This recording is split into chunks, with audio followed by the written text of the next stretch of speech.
Dans la séquence suivante, nous accueillerons Éric Boxiarelli, secrétaire national du syndicat de la magistrature, juge pour enfants, et Denis Jacob, secrétaire général administratif du syndicat de police Alliance. L'objet de ce débat, le rétablissement annoncé des tribunaux pour enfants.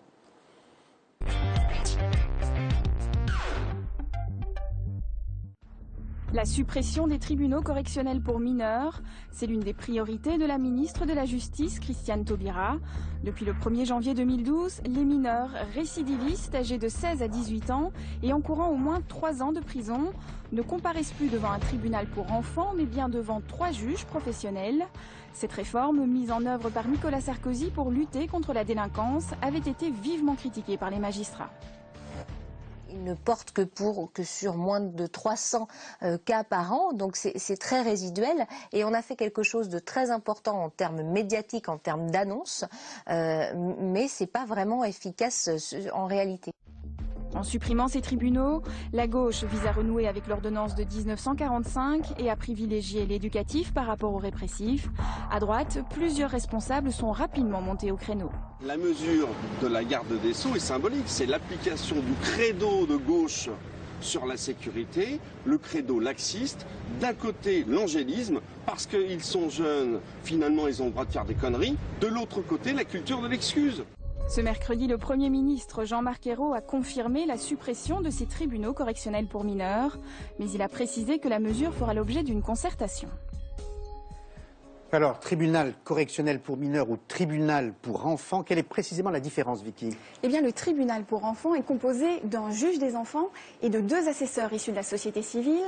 Ces derniers sont spécialisés dans les questions liées à la jeunesse. Quant au tribunal correctionnel pour mineurs, il est présidé par un même juge des enfants, mais il est cette fois assisté par 2 autres magistrats également habitués à juger des majeurs. C'est donc un cadre un peu plus solennel, mais les peines que ces 2 juridictions peuvent prononcer sont exactement les mêmes. Alors, est-ce qu'on peut établir aujourd'hui un bilan de ces tribunaux correctionnels pour mineurs? Eh bien, il est un peu tôt pour tirer des conclusions, car ils ne fonctionnent que depuis janvier dernier. Une 60aine de mineurs seulement auraient déjà été jugés par ces tribunaux correctionnels. À l'heure actuelle, il est donc difficile de dire si ces juridictions ont prononcé des peines plus lourdes ou non. Alors, le gouvernement propose une autre idée pour lutter contre la délinquance des mineurs, rapprocher les 2 mondes représentés ici par nos invités qui nous ont rejoints, et je vous en remercie, celui de la justice et de la police. Oui, hier, le ministre de l'Intérieur, Manuel Valls, a rencontré des syndicats de police et il se serait engagé à mettre en place des commissions au niveau régional réunissant les policiers et les magistrats, des réunions qui auraient notamment pour objectif de mieux prendre en compte la délinquance des mineurs. Monde de la police, bonsoir. Denis Jacob, je l'ai dit donc secrétaire général du syndicat Alliance Police Nationale. Monde de la justice, bonsoir. Je vous ai déjà présenté, annoncé Éric Boxiarelli. C'est bien prononcé. Mais c'est pas un X, c'est 2 C. 2 C. Il y aurait une autre façon à l'italienne, non? Boxiarelli pour vous faire plaisir. Voilà. On parlera de l'Italie dans un instant, avec l'abbé de la Morondais, secrétaire national du syndicat de la magistrature. Sur cette idée-là, d'un rapprochement et d'une cohabitation professionnelle, d'une collaboration entre les 2 mondes, vous êtes d'accord? Bien sûr, c'est une très bonne chose. C'est une des revendications de l'Alliance Police Nationale depuis plusieurs années. On avait déjà fait des états généraux à la Sorbonne en mars 2002, où nous avions travaillé notamment avec l'USM, l'Union des syndicats de la magistrature, sur justement tous les problèmes que rencontrent à la fois les magistrats et les policiers. Donc l'annonce qui est faite par Manuel Valls va dans le bon sens, puisque nous revendiquons donc depuis 2002 un Grenelle de la sécurité qui rassemblerait notamment la justice et la police pour parler à la fois des problèmes internes, mais aussi des problèmes externes, comme la délinquance des mineurs. Écoutez, on parle de renouer un dialogue. J'entends une annonce de M. Valls. Je n'ai pas encore entendu cette annonce de Mme Taubira. Il eût été bon pour déjà commencer, ministre de la finalement, Justice, oui. que Mme Taubira, ministre garde des Sceaux, ministre de la Justice, se concerte avec M. Valls et puis qu'ensemble ils annoncent les choses. Maintenant, discuter, pourquoi pas, ça dépend de quoi. Je crois qu'on a effectivement des choses à se dire, notamment sur les institutions. Quelle est la place de chacun, c'est très important. Maintenant, sur la justice des mineurs, nous sommes là pour ça. Évidemment que nous pouvons dialoguer.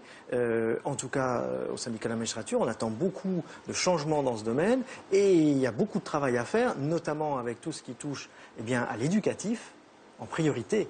Dialoguer avec, par exemple, votre syndicat et les autres, bien sûr, pourquoi pas, nous sommes ouverts. Entendre que la justice des mineurs est trop laxiste et remet systématiquement en liberté les mineurs, non, ça ne fera pas avancer les choses. Par contre, effectivement, discuter de la place de chacun, de comment est-ce qu'on peut faire avancer les choses, pourquoi pas, on attend de voir. Il est quand même dommage d'entendre aujourd'hui nous dire qu'on est prêt à dialoguer, alors que l'annonce de la fermeture des tribunaux correctionnels pour mineurs a été faite avant même toute concertation. Et je pense que sur ce dossier-là, il faut faire preuve avant tout de pragmatisme, plutôt que d'un positionnement qui serait plutôt idéologique, qui consisterait à renouer avec cette culture de l'excuse ou sous prétexte, et j'ai entendu d'ailleurs quelqu'un le dire, qui est un ancien syndicaliste d'ailleurs, dire eh bien voilà, sous prétexte qu'on est un enfant, on peut se permettre tout et n'importe quoi sans aucune sanction. Alors l'éducation, bien évidemment, on n'a jamais dit qu'il n'était pas question de continuer à apporter des mesures éducatives, mais dans l'éducation, il y a bien des sanctions. Quand un enfant, si vous êtes père de famille, fait une bêtise, vous le punissez bien, vous le privez de sortie, vous le privez de télé, vous lui faites voir qu'il y a des règles à respecter, qu'il y a des valeurs à avoir, et qu'en matière de délinquance des mineurs, je ne vois pourquoi il n'y aurait pas une partie répressive de sanctions avec des mesures éducatives. Et je rappellerai d'ailleurs que l'ordonnance de 1945 ne supprime absolument pas les mesures éducatives et reste la mesure prioritaire dans les décisions qui peuvent être données. Mais on a fait des gradations en matière de sanctions en fonction de l'âge des mineurs et ces tribunaux correctionnels pour mineurs qui concernent des jeunes de 16 à 18 ans uniquement et des multirécidivistes. Eric est très patient. Vous pouvez dialoguer, il faut être à deux. Allez-y, hein. Bon, c'est mal parti parce que si vous voulez là ce que vous dites, non, on ne peut pas laisser passer ça. Comment ça? Qui a dit qu'on ne jugeait pas les mineurs? Qui a dit qu'on ne les sanctionnait pas? On parle de quoi, là, exactement, avec la suppression du tribunal correctionnel pour mineurs? Nous sommes en train de parler de la suppression d'une juridiction qui ressemble de plus en plus au jugement des majeurs. On n'a jamais dit qu'on ne voulait pas juger les mineurs récidivistes. Bien entendu qu'ils sont jugés. Ils le sont actuellement de façon sereine, adaptée, solennelle, par des tribunaux pour enfants, composé, comme ça a été rappelé dans le reportage, d'un juge des enfants, de 2 assesseurs de la vie civile qui sont recrutés parce qu'ils ont une compétence pour ça et qu'ils ont également un intérêt pour la justice des mineurs, pour les mineurs dans leur ensemble, avec à l'audience un substitut des mineurs et des peines qui sont parfois prononcées, effectivement subsidiairement à des mesures éducatives parce que ça c'est essentiel, mais voilà une justice qui fonctionne tout à fait sereinement et correctement. Alors, et là on vient nous dire, parce que juste sur ce point, on vient nous dire, mais vous vous rendez compte, vous ne voulez même pas tirer le bilan, etc., on n'a pas de vraie sanction. Mais on n'est pas du tout dans ça. Vous êtes, pardonnez-moi, vous êtes policier et vous êtes juge. Travaux pratiques, c'est évidemment une hypothèse. Un mineur commet un délit. Est-ce qu'il serait, et vous pouvez répondre vraiment franchement, jugé différemment par un tribunal correctionnel ou par un tribunal pour enfants? Mais il faut être très clair. Il faut bien dire les choses aux téléspectateurs. On ne parle pas des mineurs en général. Les tribunaux correctionnels pour mineurs concernent des mineurs de 16 à 18 ans multirécidivistes. Donc ce ne sont pas tous les mineurs, c'est une part des mineurs. Et en ce sens, il faut bien comprendre qu'un enfant qui rentre dans la délinquance, dois-je rappeler ici l'affaire de Nantes, il y a quelques semaines, où quelques mineurs, dont le meneur avait 13 ans, ont blessé délibérément avec une voiture volée 7 policiers. Bien, je ne pense pas que c'est une petite bêtise. Alors, on ne parle pas, dans cette réforme, on ne parle pas de mineurs multirécidivistes, on parle de mineurs récidivistes. C'est-à-dire qu'il faut avoir été condamné une fois pour un fait similaire. Donc vous faites un vol, vous en commettez un nouveau, ben voilà, vous êtes en état de récidive si entre-temps il y a eu une condamnation. On ne peut pas entendre ça. La justice des mineurs fonctionne, elle n'est pas laxiste. C'est une aberration. Là, vous nous donnez un exemple. C'est pas ce que j'ai dit. Vous nous donnez un exemple, vous prenez un fait dramatique, etc. Et vous dites, vous vous rendez compte, il faut en tirer toutes les conséquences et donc il faut une juridiction d'exception qui ressemble de plus en plus aux tribunaux correctionnels et de moins en moins à la justice des mineurs. Mais ça ne le justifie absolument pas. Si. Pour répondre à votre question, ce que l'on cherche, c'est juger les mineurs toujours plus vite, toujours plus sévèrement, et cela depuis 10 ans. On a une surenchère quand même sécuritaire. Bah si, c'est vrai, dans tous les domaines, il faut arrêter ça à un moment. Vous-même, vous êtes 2 hommes de terrain, même si vous êtes aujourd'hui secrétaire général l'un et l'autre, d'organisations importantes, tout de même comme policier et comme juge, est-ce que vous avez vu les adolescents évoluer, changer? Est-ce que les adolescents ont aujourd'hui changé? Parce que c'est une question de fond qui se pose aujourd'hui à la société. Oui, tout à fait. Tout à fait. Moi, je l'ai constaté sur le terrain et c'est pas récent. C'était en 92, donc pour vous dire que c'est quand même pas récent. Et contrairement à ce que monsieur peut dire, notamment dans des tribunes comme celle du Nouvel Obs, il existe bien des hordes de délinquants en France, ne vous en déplaise. Ou alors on ne vit pas dans le même monde, mais des hordes de délinquants, ça existe. Oui, il y avait les Apaches sous la Troisième République, il y avait les blousons noirs. Je ne pense pas que les pavés, c'est vous qui les avez pris, monsieur. Moi, je les ai pris sur le terrain. Je les ai pris et je sais que ça existe. Et mes collègues aussi. Dans le problème de la fermeture des tribunaux correctionnels, il y a un triple problème. Il y a bien évidemment d'apporter des réponses à ces jeunes délinquants par des mesures, certes éducatives, mais aussi de sanctions. Pourquoi c'est primordial?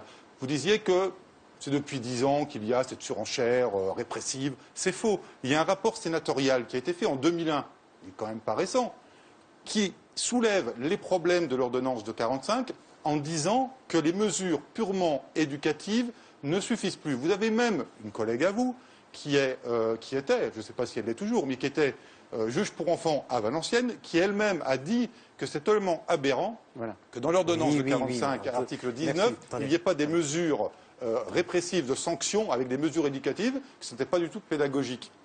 Alors, le juge pour enfants que vous êtes, a-t-il vu évoluer les adolescents aujourd'hui? Mais enfin, évoluer les adolescents, mais qu'est-ce que l'on veut faire croire exactement? Voilà, ils sont plus grands physiquement, ils sont plus grands, ils sont plus violents. Ils sont de couleurs un peu différentes, ils sont quoi? C'est quoi cette histoire-là? L'ordonnance de 1945, c'est quoi exactement? C'est issu du Conseil national de la résistance. Et avant toute chose, c'est quoi? C'est de dire que la richesse de notre société, c'est sa jeunesse. Et que notre société, elle a un devoir de protection de cette jeunesse. Et que ces jeunes qui peuvent être délinquants peuvent aussi être éduqués, rééduqués. Et qu'on doit mettre ça en moyens, en place, se donner les moyens d'aller sur ce terrain-là. Et aujourd'hui où tout va mal, aujourd'hui on connaît la crise, effectivement, crise sociale, où on a des difficultés dans les quartiers avec des enclavements, où on a des relations familiales qui ne sont plus celles d'avant, où nous avons beaucoup de mineurs qui ont des troubles psychiques, etc. Au moment où les choses sont difficiles, il faudrait abdiquer.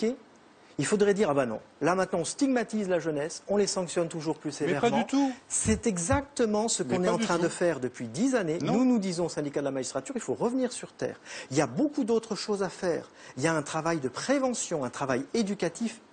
C'est essentiel.